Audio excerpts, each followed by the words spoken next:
Monday Night Raw Hot Takes, where I take your thoughts, your opinions, your hot takes from the previous episode of Monday Night Raw, SmackDown, and or PLEs. We'll do Saturday Night Main Event this week as well, so lots of hotness happening. Let's get on to last night's episode where they bury not just one, but two of their main baby faces. We'll start with Major Mario.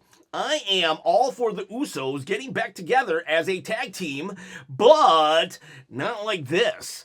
So Jey Uso's crash out has been solved off screen? Really? Yeah, so literally, I don't know. I don't think I've ever seen them totally bury someone like this before. This was a new one for me. At least LA Knight got beat up and dismantled and picked apart piece by piece by like 5 dudes. But Jey Uso literally comes down with his big brother of, 5 minutes. Jimmy's 5 minutes older than Jey.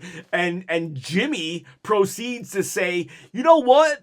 I got tired of seeing my brother lose all year long, so Big Brother's here to protect him and bring him back to the tag team division where he belongs. Ouch, ouch. I'm not saying that's what I feel. I'm saying that's what it feels like happened. All right, so that's not my feelings.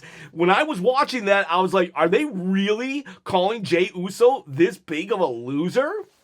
If it wasn't for the fact that Jimmy was saying it, if the Miz had said everything that Jimmy had said, I would have swore that Triple H was purposely punishing Jey Uso. But because Jimmy did it, I don't think Jimmy would actually try to punish his brother in real life. I don't know. But literally, it was just Jimmy saying, yeah, off screen, he saw Jey Uso crashing out. We have months, literally months of stories of Jey Uso slowly going back to the right-hand man era of the Jey Uso character. Roman saying, you need to worry about yourself, all these things. And then Jey constantly, getting involved in other people's business, trying to protect people, and then losing, and then crashing out because he needs to focus on himself and his own career, but he can't because he's too much of a nice guy. And then so last week when he loses to LA Knight, he just completely, he throws a fit, starts breaking things, and it's like, here we go, we're finally gonna get this. But no, this week it just starts with the Usos in the crowd eating like normal, and then Jimmy proceeds to say, yeah, he's taken too many losses, and Jey just stands there as Jimmy lists off every single loss and says, yeah, so now we're in the tag team division. Holy cow. So literally, Jay's like, yeah, I couldn't cut it. That's what I'm seeing. Jey says, basically, through his actions, I couldn't cut it in the singles division, so now I'm a tag team. I couldn't believe it, and it's all off screen. What was the build-up to all these crash outs? Now, what I actually think is going to happen is maybe the Usos go for the tag titles because they're going to beat the New Day, which is a whole separate problem, and how we're burying the New Day. And I know I'm throwing that buried word out a lot, but it does feel like it feels like the constant disrespect to certain people is that's why I use the word bury. And the New Day 13-time champs, and literally one punch they're out, and whatever, let's just focus. We'll talk New Day later, hopefully. If you want me to talk New Day, you gotta give me some New Day hot takes. But in this instance, they just dispose of the New Day real quick, and they're going for the tag team titles again. And next week, they're fighting the New Day. I think they're going to win. The Usos will go on to become number 1 contenders, and probably what I'm thinking is gonna happen, I think that they will lose, Jimmy will lose, and Jey will crash out on Jimmy.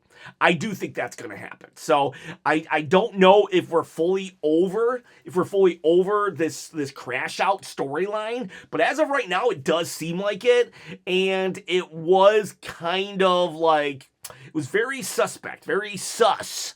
I think that was the word, that was the key, that was the buzzword a couple years back. Very sus, that literally it was just he's a loser, and now he's a tag team again, because honestly, if Jey doesn't crash out on Jimmy, then it's wow, this is the direction they chose to go. Just literally telling us he's a big fat loser. All right, okay, let's see. We'll know in a couple weeks. We'll know by Royal Rumble, and Whew, my biggest fear is that we get Jimmy versus Jey 2 at WrestleMania 42. That was such a stinker. All right, let's do some other hot takes. This is Realic. I don't know if this is a hot take, but I want to see Dom and Vakir pair up. But you never know. It's Dirty Dom. He can pull any lady. Donatello Leonardo. The ending was reminiscent of the NWO back in 1998, where they would just end the show with a beatdown and a burial of anyone they didn't want to work with.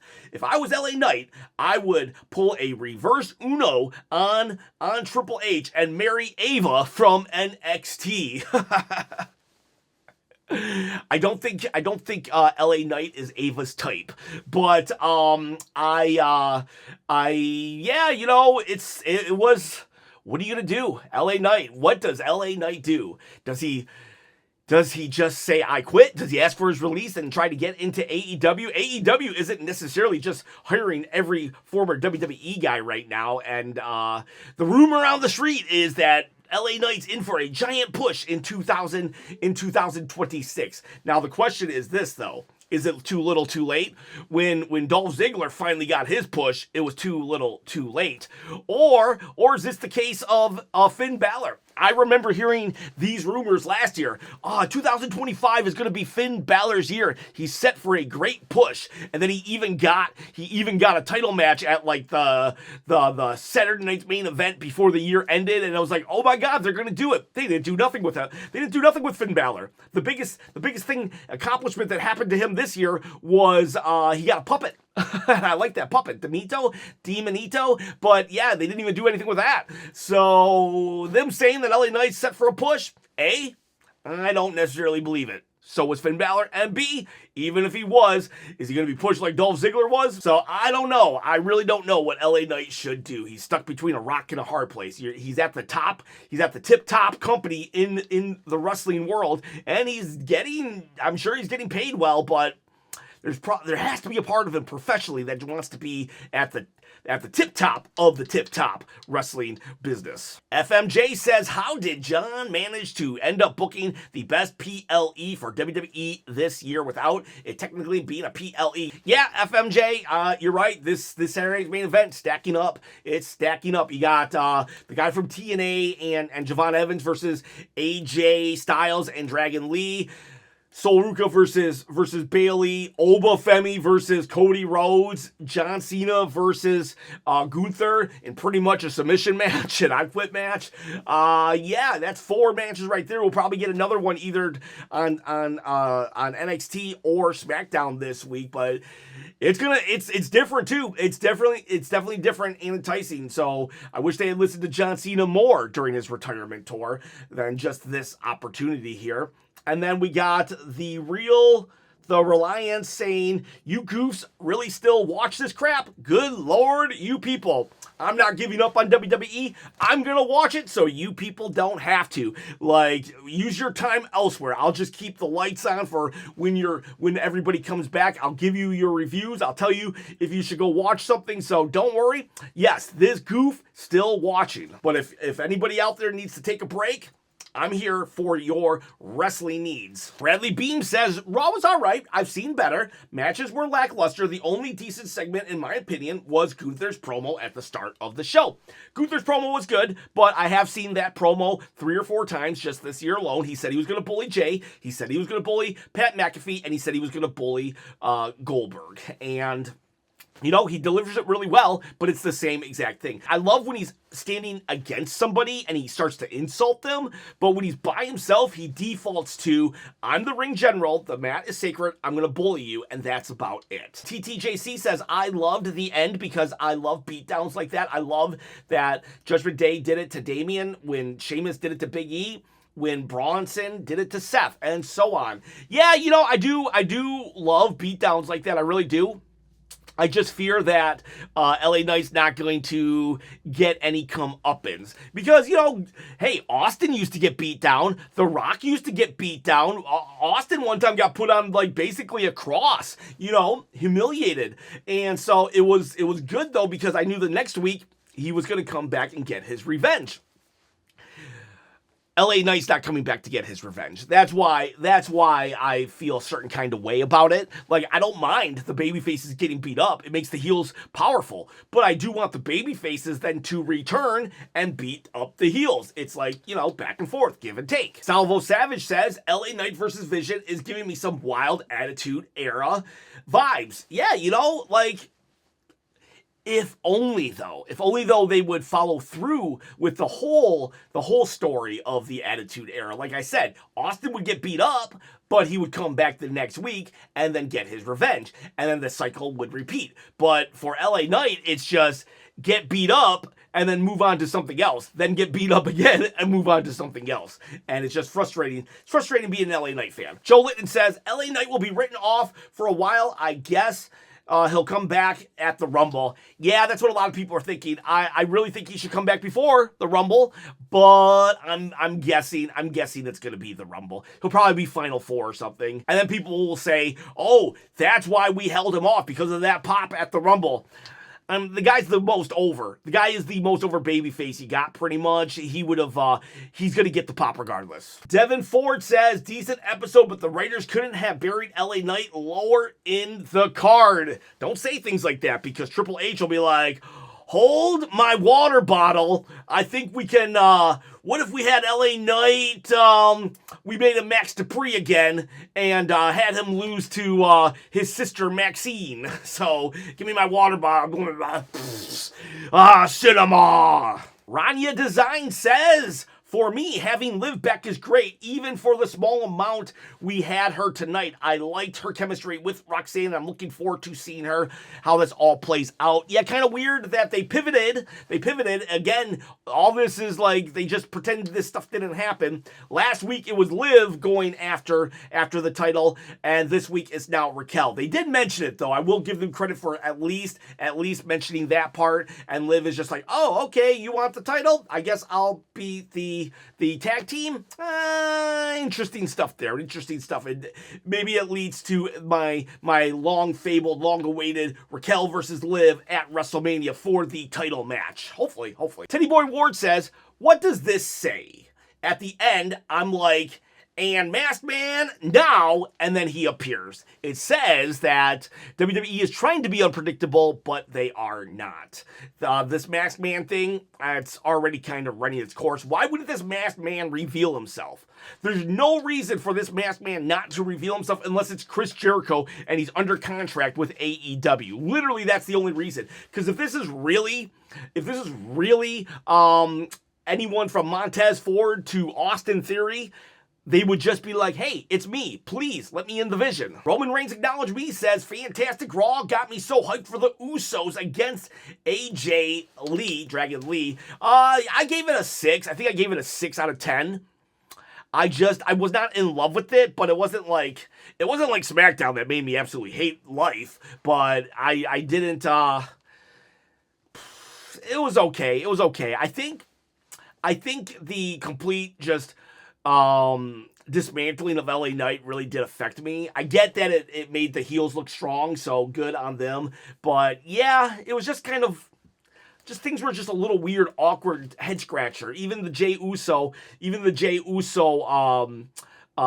guy's a loser, so now he's a tag team. That was a head scratcher for me. I put this in my one take one shot yesterday, but this was the anniversary of them kicking out Big E. They should have just did an 11th year anniversary celebration, the New Day, and it was inducting Big G into the fold, and then the Usos come out, and they're like, you guys, you dogs are like our biggest rivals, and you're just kicking out Big E like that? No, not happening, not on our watch. They get back together that way out of respect for Big E. And then that could start their feud, and that leads to a number one contenders match with AJ Styles and Dragon Lee. But no, we had to get them all together and just talk out what happened. Like, not show us, not have a story. Just, it was off camera. Tis Mickey, where was everybody tonight? I realize LA Knight has no friends, but no one person came out to help him? Yeah, that was weird, especially because LA Knight got back into this storyline because he came out to help Rey Mysterio. So it's like, huh? Where was everybody? Where was anybody? Also, how long is this Rhea, Io, Kairi, and Asuka storyline gonna go for? Man, it was so hot. It was so hot just a couple weeks ago. It's like just giving us random matches against people that, you know, are kind of in a feud doesn't further a storyline. It just gives us random matches. This is another example of war games getting in the way of storylines. And this is why we shouldn't have war games just to have war games. Because that Io, Kairi, Asuka, Rhea storyline was so hot and it got like overshadowed and derailed because of war games and because of Rhea Ripley, but that was she got hurt, but still they could have just kept Io on TV. I don't know why they had to take Io off because Rhea wasn't there. Just say that the Kabuki Warriors injured her. Io's trying to get revenge. Io can never get revenge because she's overpowered by two people until Rhea comes back. Skywalker says nothing makes any sense anymore. Why show the Vision the LA Knight is still backstage on the Jumbotron screen? Yeah, why would they do that? They never do that. Why would they do that? I kept waiting and waiting for someone to come and help LA Knight. No one did. Charles Yancey says LA Knight deserved this beating. However, I'm curious why Rey Mysterio didn't come out and help him. Yeah, why didn't Rey Mysterio come out and help him? Like, it's not like, I mean, he did get hit by brass knucks, but, like, you know, I've seen that before, and I've seen people even get out of that before. So, like, where was Rey Mysterio? Martine says, what was the point of Finn versus Rey if it was just to set up Logan versus Knight? I don't know. I really don't know. Like, we could have had the match. If they would have cut 5 minutes from the two matches, they could have easily just had an 6 to 7 minute match right there. Everything could have stayed the same. We just had to cut 5 minutes from two matches.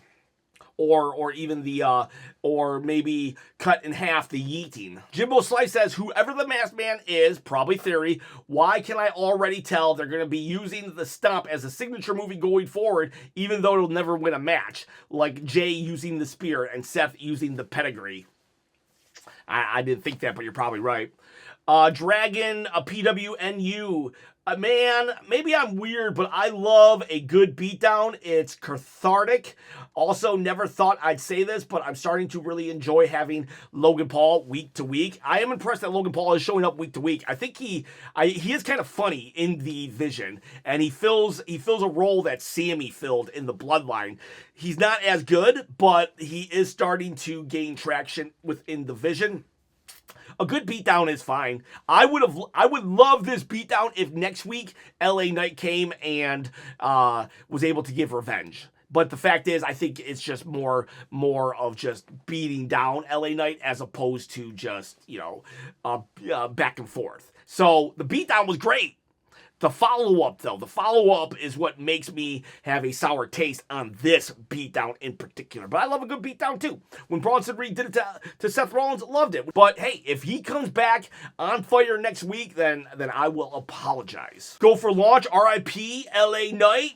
Tsunami! Yes, tsunami. Goat Buggy says, I'm not going to watch Saturday night's main event this weekend because it's just going to make me really mad.